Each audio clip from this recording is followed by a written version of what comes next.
Okay student, ध्यान दें। आज के इस वीडियो में मैं आपको वार्षिक परीक्षा के लिए विज्ञान का पेपर लेकर आई हूँ। जल्दी से देखिए और कंप्लीट करिए।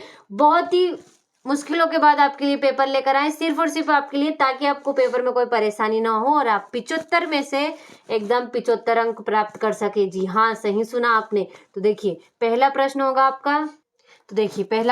आपका सही विकल्प चुनिए। तो निम्न में से कौन सा ऊर्ध्वपातज पदार्थ नहीं है?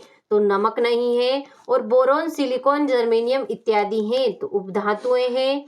एटॉम शब्द का प्रयोग किसने किया? तो जॉन डाल्टन ने किया था। और कोशिका में केंद्रक की खोज किसने की? तो रॉबर्ट ब्राउन ने की थी। और पौधों में जल एवं खनिज का संवहन होता है, तो किसके द्वारा? जाइलम द्वारा होता है। और विस्थापन में परिवर्तन की दर कहलाती है? तो वेग कहलाती है। तो देखिए इस प्रकार से आपका पहला प्रश्न आंसर सहित कंप्लीट हुआ। तो देखिए ये रहा आपका इंग्लिश मीडियम वालों के लिए। तो अच्छे से स्क्रीनशॉट के माध्यम से इन्हें कंप्लीट करिए। तो देखिए इस तरीके से अब देखते हैं हमारा दूसरा प्रश्न, जो कि है रिक्त स्थानों की पूर्ति कीजिए। तो तापमान बढ़ाने पर कणों की गतिज ऊर्जा बढ़ती है, और विलयन एक समांगी मिश्रण होता है। और न्यूट्रॉन की खोज चैडविक ने की थी। पादप कोशिका की भित्ति सेल्यूलोज की बनी होती है, और स्थायी ऊतक की कोशिकाएं विभाजित नहीं होती है। और न्यूटन का प्रथम नियम जड़त्व पर आधारित है। तो देखिए इस प्रकार से आपका दूसरा प्रश्न आंसर सहित कंप्लीट हुआ।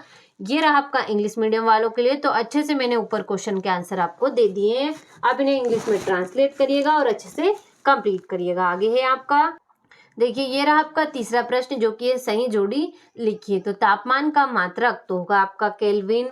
जेल तो इसका होगा जेली पनीर मक्खन। कार्बन तो कार्बन का होगा आपका सी। केंद्रक तो इसका होगा आपका कोशिका नियंत्रण कक्ष। आंख की पलक तो होगा आपका ऐच्छिक पेशी व अनैच्छिक पेशी।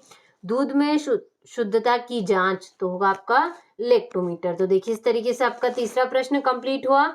ये रहा आपका इंग्लिश मीडियम वालों के लिए। तो अच्छे से इन्हें भी कंप्लीट करिएगा। चौथा प्रश्न आपका एक वाक्य में उत्तर दीजिए। तो हमारे आसपास द्रव कितनी अवस्था में विद्यमान होता है? तो 3। एक ही प्रकार के कणों से बनने वाले पदार्थ क्या कहलाते हैं? तो शुद्ध पदार्थ।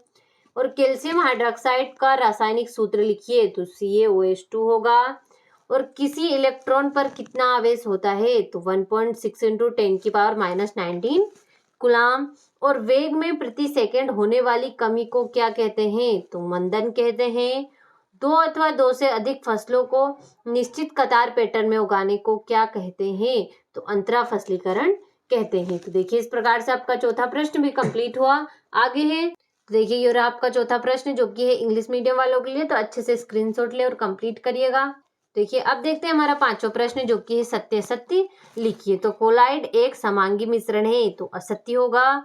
किसी वस्तु का द्रव्यमान उसके जड़त्व की माप है, तो सत्य है। अल्फा कणों का द्रव्यमान 24 होता है, तो असत्य होगा। बल एक अदिश राशि है, तो असत्य। निलंबन के कण फिल्टर पेपर से नहीं निकलते, तो सत्य होगा।